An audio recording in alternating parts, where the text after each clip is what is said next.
네, 안녕하세요. 멜론 장갑입니다. 2주, 3주 전에 영상을 남겨드렸죠. 이문열 씨의 사람의 아들을 읽고 있다. 1979년에 이제 출고가 된 책이더라고요. 너무 재밌게 읽었어요. 중학교 때인가 TV에서 어떤 그 한국 영화를 이제 방영해 줬어요. 그게 이제 신에 대한 뭐 탐구였는데 너무 재밌어가지고 인터넷에 좀 서칭을 해봤는데 이 책의 원작 소설이 사람의 아들이라는 어떤 글을 봤어요. 그래서 근데 이 사람의 아들이 저 중학교 때 책장에 꽂혀 있었어요. 처음에 그 우리들의 일그러진 영웅 딱 보고 너무 충격을 받았어요. 근데 그거를 어떤 경로인지 모르겠는데 이 원작 소설이 있다는 걸 알았죠. 그래서 우연찮게 어떻게 해서 구했어요. 도서관에서 구했었나? 소설을 딱 보니까 단편인 거예요. 이 정도 두께밖에 안 돼. 그래서 제가 놀랬어요. 아니 이렇게 짧은 소설을 그러니까 영화를 만들 수 있단 말이야.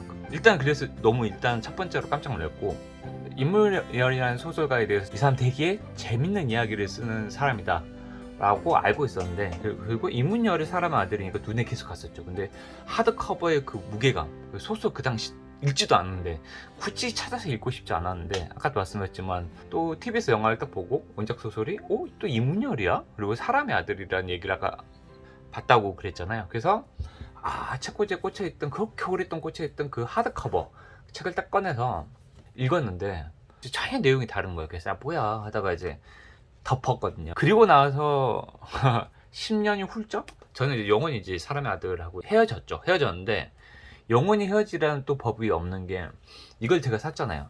이거를 제가 작년인가 샀을 거예요.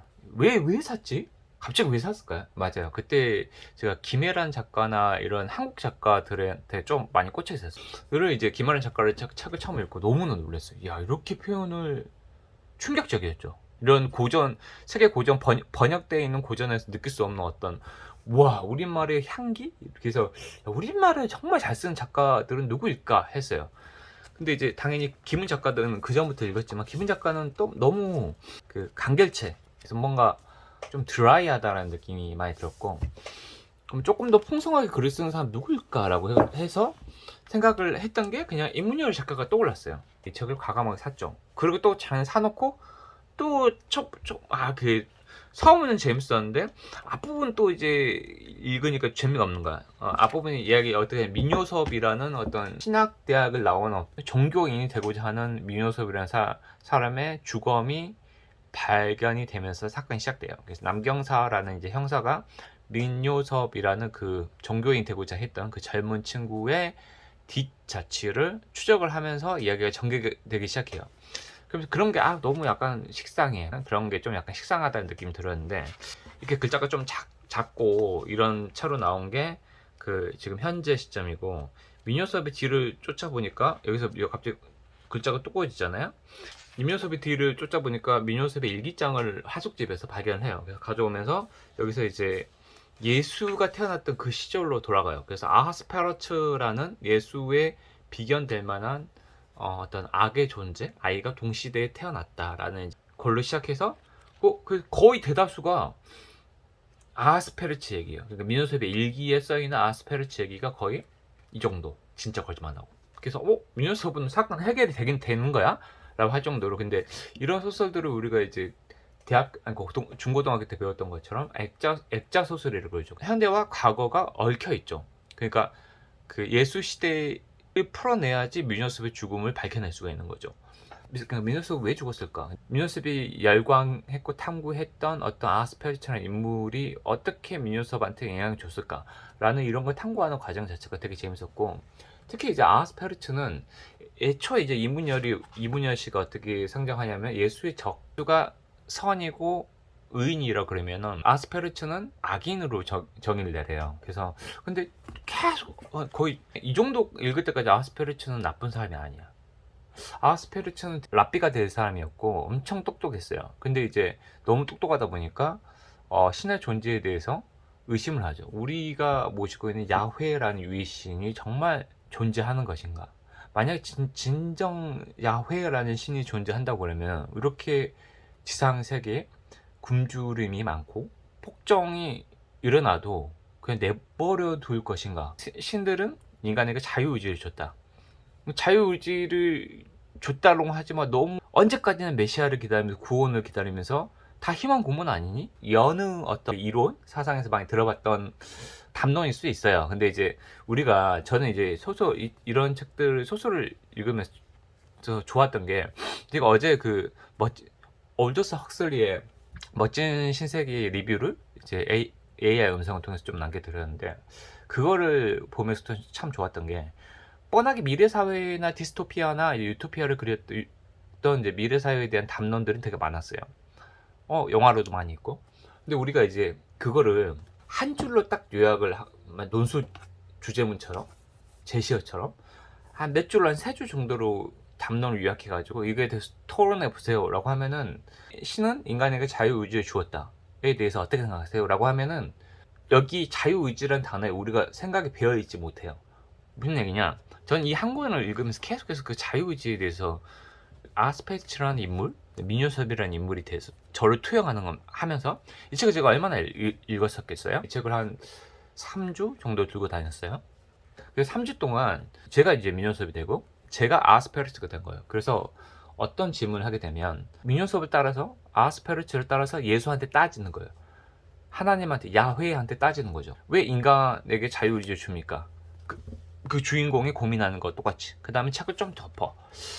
그냥 아스페르츠는 되게 사탄의 존재? 근데 예수의 반대편에 있는 존재를 상정을 했지만, 그러면서 예수가 하는 행위들, 기적들에 대해서 되게 지금 당장 인간에게 구원을 줘라 라고 이제 대치점에 있거든요. 그게 이제 그 독실한 크리스찬한테는 이게 사탄의 소리다 라고 이제. 근데 저는 사실 민요섭의 포지션, 아스페르스의 포지션이 더 옳다고 봐요. 무조건 믿어라라고 하잖아요. 저도 교회 약간 다녔었는데, 전도했을 때, 좀 더 어렸을 때는 믿음에 대해서 의심하는 것 자체가 너의 믿음이 잘못됐다라고 저한테 엄청나게 많은 사람들이 저한테 그랬어요. 그러니까 저는 그거는 그러니까 악의 행위인 거죠. 근데 의심이 들어. 근데 의심하지 말래요. 그거야말로 인간 이성을 말살시키는 어떤 공산주의적 독재하고 똑같다고 보거든요. 방황하는 민요섭은 결국에는 자기만의 어떤 자기가 정의한 새로운 신을 만들려고 노력을 해요. 노력하다가 결국에는 다시 야훼한테 귀의하는 인물로 그려지거든요. 뭐 변증법적 그 역사관이 아니다 하더라도 맹목적으로 믿었던 시기, 그다음 그걸로 의심하는 회의의 시기, 어떤 계기로든 다시 예전에 그 믿음 시기로 돌아갔는데, 기존의 믿음이 맹목적인 믿음이었다 그러면 회의를 거쳐 가지고 성적으로도 신뢰가 가능한 어떤 믿음의 체계로 와요. 그러니까 예전과 완전히 같은 색깔의 믿음은 아니잖아요. 이런 거가 저는 어떻게 보면 진정한 신성으로 도달하는 게 아닌가라고 생각해요. 이거 되게 신성모독이라고 생각할 수도 있겠지만, 여러 가지 경험하면서 사람들은 계속 의심을 할 수밖에 없고, 어떤 사건 사고를 겪으면서 인생의 여러 가지 부침이 있죠. 살아가는 사람들이 먼저 세상을 떠나기도 하고 즉사하는 경우도 있고, 아니면 중증 질환, 암이나 이런 거에 걸려서 되게 힘들어하면서 살거나, 아니면 또 너무 지독하게 내가 열심히 사는데 지독하게 가난에서 벗어나지 못하는 경우도 있고, 수많은 문제에 부딪히게 되죠. 단지 믿어라, 믿으면 구원해 줄 것이다 라고 하는 게 과연 옳을까라는 이제 근본적 퀘스천에 대해서 이문열 씨가 저는 답을 개인적으로 줬다라고 봐요. 근데 이제 그래서 저는 이 책을 읽은 사람들하고 되게 얘기를 하고 싶어요. 저는 약간 소설에 대해서 약간 좋아라 하는 게, 아까 말했지만 좀 오랫동안 생각하는 거죠. 그 문제에 대해서 논술의 제시문과 세 줄의 제시문과 다르게 나는 세 줄이 아니고 3주간 계속 생각하는 거예요. 그것도 이야기를 바탕으로. 정말 신은 존재하는가?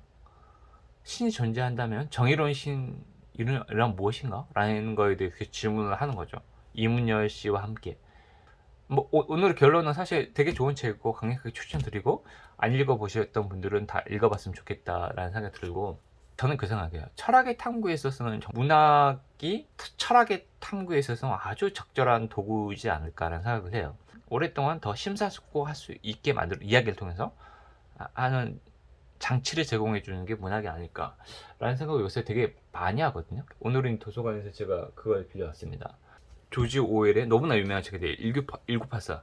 이것도 사실 한줄 정의 5페이지 요약본을 사서 읽으면은 우리한테 남는 게 뭐가 있을까요? 그리고 안 읽어봤어. 근데 대충 내용을 알아. 근데 사실 전 써머리만 아까 그 논술 제시문 세 줄하고 똑같은 거죠. 이 책을 또 3주간 제가 읽어요. 읽고 나면은 디스토피아 문학의 최고 결작이야 라고 하는 사람하고 이 책을 읽고 이 주인공하고 완전히 하나가 돼가지고 계속해서 전 질문할 거 아니에요. 이 주인공이 당하는 모습을 딱 보면서 위스턴 스미스와 하나가 돼서 3주 동안 디스토피아에 대해서 조금 더 고민하고 또 바로 직전에 읽었던 멋진 신세계의 그 미래사회하고도 또 분명히 비교를 하게 된다는 거죠. 그러면 저는 어떻게 보면 미래사회에 있어서 인간의 역할이나 인간의 모습에 대해서 철학하게 되는 거죠. 이게 소설이 가진 멋진 힘이 아닐까라는 생각을 되게 요새 많이 하거든요. 여러분도 문학이 가진 그 멋진 힘을 만끽해 봤으면 좋겠다라는 생각을 해서 어떤 내용에 대한 스포나 요약 서머리는 많이 담지 않았습니다. 제가 요새 소설이나 문학에 대해서 좀 생각하는 것들에 대해서 조금 얘기해봤네요. 네, 강력하게 추천드려요. 이 책은 정말 추천드립니다. 이 책이 여러분의 삶의 하나의 철학이 되었으면 좋겠습니다. 오늘도 여기까지 들으신 여러분 정말 감사하고 행복하시기 바랍니다. 감사합니다.